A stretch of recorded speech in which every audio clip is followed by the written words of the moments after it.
So I'm going to be able to utilize that and give it to the people at KW Suspension because we are going to custom build shocks for this vehicle.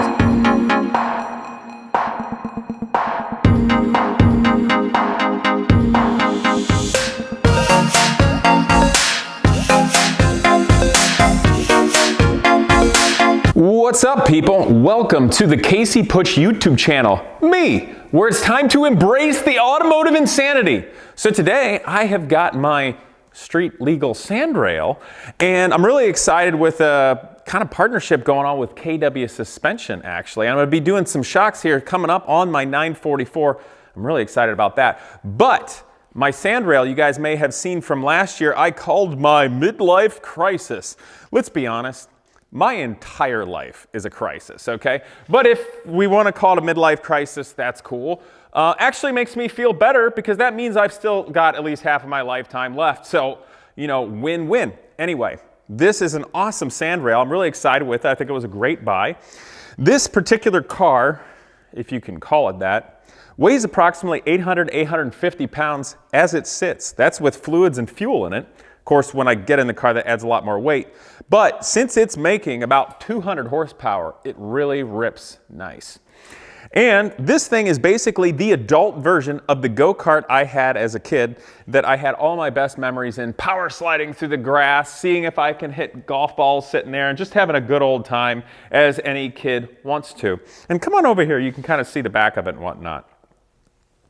But the beautiful thing about it is for an adult, it makes a lot of power, it's really fast. I can drive it on the street-ish. It's got a license plate, see, it's street legal. And there's lights here somewhere, there they are. I can drive it on the street, I can drive it on grass, gravel, off-road, on-road, whatever. Maybe change the tires, go in the sand. And since it's mid-engine, it handles great. And I love it because you can do the whole Scandinavian flick thing and you just embrace the craziness, embrace the drift, embrace the driving.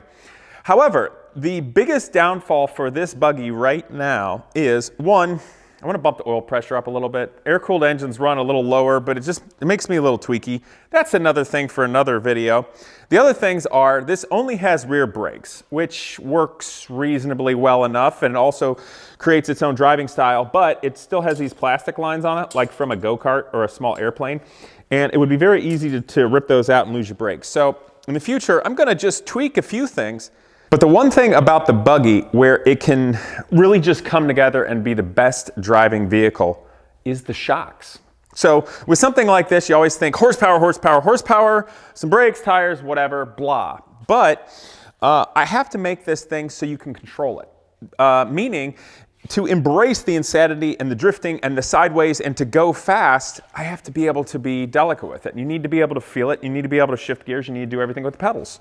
So as one note, before the shocks, I totally redid the shifter system with my own custom cable shifter so that I wouldn't miss gears and had a really sloppy shifter system that it was garbage. You guys can go into some of the videos previously and check and see what I did with that. Also, it still has basically the Volkswagen pedals here with the roller. And one thing I don't like about it is right now it is effectively impossible to toe heel downshift. So I lose that technique. So I'm going to upgrade that too. But the biggest thing that I want to say right now is we're going to do shocks and springs. Now, shocks and springs on this, I have a feeling the engineers at KW are going to be like, oh God, we have to work on this primitive contraption, because they'd love to do something for like the IndyCar, as you can see up there. But they have the opportunity to custom make things, which means if I think they're going to dig it, we're going to be able to dial this thing in and make it formidable. Because one thing I would love to do this upcoming summer is do some SCCA rally crosses. If I'm not mistaken, I just spoke to the people at OVR and they have a manufacturer's class. So I might have to do a couple little things, but I think they'll let me run it. I think that'll be a whole lot of fun. Now, let's get down to business. Come here and take a pic at these shocks. The ones that are on here appear to be cheap, chrome-plated, steel shocks with a threaded body and some springs of a rate. We don't know what they are on there. So obviously there's a spring and that's how that works. This is a swing arm suspension. So if you look at this right here, the hub to the wheel is rigidly attached to this. And as the wheel goes up and down, the camber changes with the sweep. You can see that. It's got a flexible trailing arm here, so it pivots here, and then it pivots actually at the transaxle. If you want to come over here, you can see that a little bit better. But it literally pivots in the transaxle, and that becomes a rigid mount for the suspension. And then, of course, the shock is the third. So if you want to adjust your toe in, you actually have to adjust the length of the trailing link here, and it also moves it back and forth, but it doesn't really matter. So this has got a spring and dampening, which we're going to have to figure out. Now the front is an unusual design and much different than the rear. This is a modified and evolved version of original Volkswagen Beetle, you know, Karmann Ghia, or even early Porsche design. The two trailing arms, and if you kind of swing around here, you can see these trailing arms, which were used in basically every Volkswagen Beetle ever that were air-cooled. You guys will see similar trailing arms going way back when to the Auto Union race cars of the late 1930s called Silver Arrows. They also had that. So the mid-engine Auto Unions, both with the V12s and V16 engines, had a similar sort of thing going on. So it goes way back in history, but it still works rather well. Now, these particular ones, if you look here, let's look carefully. You see the shock here, but you do not see a coil spring. There's no coil spring. This is just a dampener. It'll provide a little bit of push, probably from some compressed gas in there, but the springs in this are actually torsion springs. And these big set screws attach, so the torsion springs actually hold these from coming out, but they go through the tube, they pivot here. So as this goes up and down, as this twists, it's twisting a rod, and that's the spring. So it's different. And I've got less room for a dampener up here. So the obstacles, first of all, to make this thing work well, it needs this particular type of ride height. Currently, the ride height that it's at, it does rather well, okay? You know, there's things like weight transfer. Obviously, you got massive tires in the back, teeny tiny ones in the front. And what we're going to do today is I'm going to weigh the buggy. I actually could have brought out all 4 scales, and we're going to put these electronic scales under the tires so we can see, you know, how much weight is pushing down on the front tires when the buggy is sitting here with nobody in it, and also with me as a driver in it. And then, of course, the same for the rear. And that's the information I need. And don't look at this, I got my information on it. I'm going to need that information to give to the engineers at KW so we can start figuring out what kind of spring rate it needs in the rear, also what kind of dampening is appropriate. And the other big thing that I need to do here to make this buggy really great, and why don't you come in the back again and take a peek. Come. Sorry, I'm making the camera guy work. It's brutal. Anyway, you can see the shock here, and if you look right here, there's only about this much of the shaft exposed.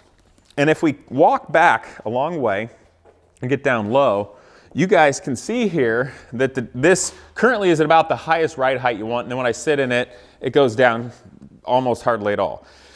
The trouble is these shocks were really designed to be longer, it's something that has more suspension travel. But I don't want that much suspension travel in the buggy. It already has a massive ride height. So if I go adjusting the static ride height to this even higher, not only am I going to get positive camber, which is not ideal, it's just going to be way off. And now that I've adjusted it to about the highest reasonable position I want, there's very little travel of the shock left. So if I'm really ripping it off-road, I will potentially bottom out the shock, which is not good. So something that needs to be with reconfiguring the shock in this area here, if I use the same mounting point, which frankly I want to modify because this mounting point's put on a really super jank angle, it needs to be configured so there is more compression, more travel area, because I don't actually want the buggy to sit higher. So that's a big thing to do here. And then of course with the front, it's a similar sort of affair. I'm not really going to be ripping this off-road with massive boulders and stuff where I need a huge ride height. It's going to be more smooth terrain, off-road, things like this, and really ripping. And when you're doing things like this, you need the compression, and I don't want it to bottom out. Even just in the kind of ratty parking lot here at the shop, if I'm going ripping and there's a bit of a chuck hole, if I hit this front with a chuck hole, it'll bottom out into the shock. And I know there's plenty of travel there. So these dampeners, it's really more fair to call and if you come here and look, it's more fair to call these dampeners rather than shocks in a manner of speaking, because that's all they're doing is dampening. The springs are in here. Typically when I refer to something as a shock, I think of something that has a spring attached to it as well, like a coilover. So that's what we're gonna do. Let's weigh it.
Okay, you guys, so we are back from weighing this, and I have learned what is happening. Now, first thing I want to tell you, when you corner weight a race car using scales under all the tires, you do not do it like we've done so today.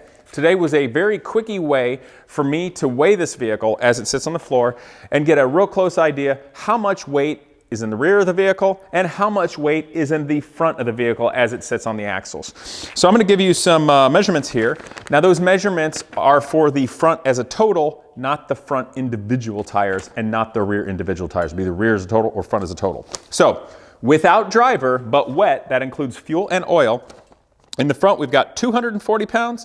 In the rear we've got 685 pounds.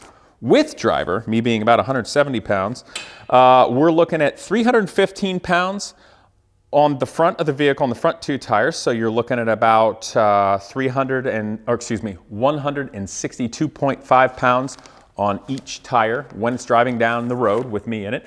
And in the rear, we have 780 pounds total with driver. So you're looking at, unless I'm doing my math all wrong, 390 pounds per sitting on each of the rear tires. So I'm going to be able to utilize that and give it to the people at KW Suspension because we're going to custom build shocks for this vehicle. It's such a weird vehicle that it's going to need it. Obviously going way back to the trailing link type suspension in the front with just the dampeners since it has the torsion springs. And then of course with a typical coilover type shock in the rear. Now a couple other things I want to note for you all. If you recall from the time lapse that you just saw, when I jacked up the rear of the vehicle, there was a lot of droop with the rear suspension. And you also saw the tires go like this and gain a tremendous amount of positive camber. That's because it's a swing axle type of suspension. It's very simple, it's very strong, and since it's an off-road vehicle, it gets away with it. But of course, it's a little techier to optimize tires if your camber change isn't like that. But that's what this is. So I just want to note, and also with there being so much droop, that droop goes to show that these shocks are not remotely properly designed for this vehicle. They shouldn't be able to drop down as far.